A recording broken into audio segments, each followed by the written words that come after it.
Para sedherek ingkang kinasih, pinanggih malih kaliyan renungan patinan GKJ Prantara kaliyan kula Widyastuti saking Pepandan Bulukerto kanthi jejer Angalembono.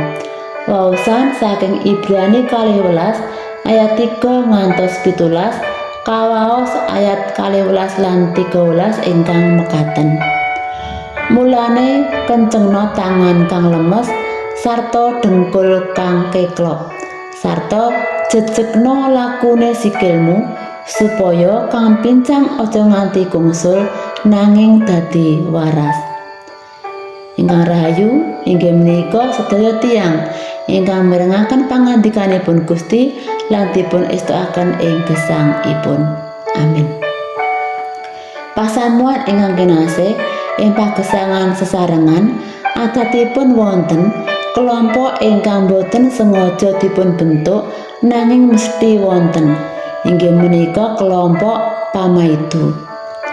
Pamaido utawi pamaiben menika tiyang ingkang remenipun namung nyacat, nglepataken lan ningali kekiranganipun tiyang sanes.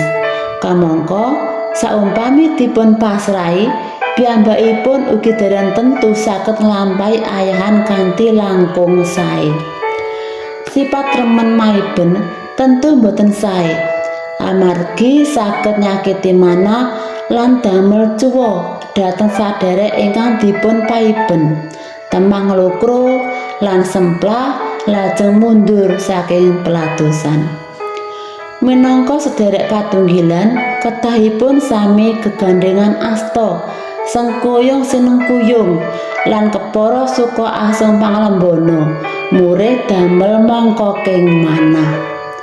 Dawuh pangandikanipun Gusti ing dinten menika ngingketaken kita supados para umat kagunganipun Gusti tansah remen nglairaken pitembungan lan tindak tantu ingkang sae dhateng sedherekipun.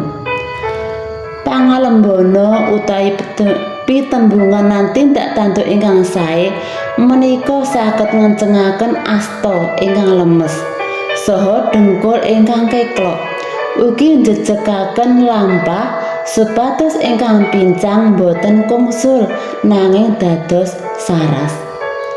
Dados pamaiben menika saged ndadosaken sedherek sanes nglukro lan semplah. Dene pangalembono menika ndadosaken sedherek sanes saged kiyat lan semangat. Tuntunan panyuraos. Sipat ingkang namung maiben menika badhe ndatengaken cecungkrahan lan kosok wangsulipun remen asung pangalembono murwat dhateng sedherekipun asanes menika badhe ndatengaken karukunan lan katentreman. Amin. Sumangga kita ndedonga. Ngujuaken panuwun syukur Gusti, sabda pangandika paduka ingkang saged kula tampeni ing enjang menika.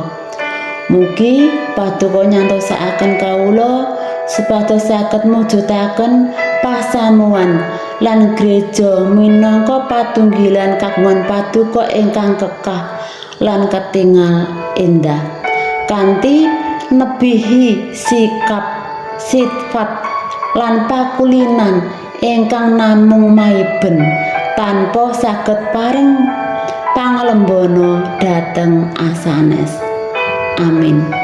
Mekaten renungan patinan ing enjang menika, mugi Gusti paring berkah sakmangke ngantos lami-laminipun. Amin.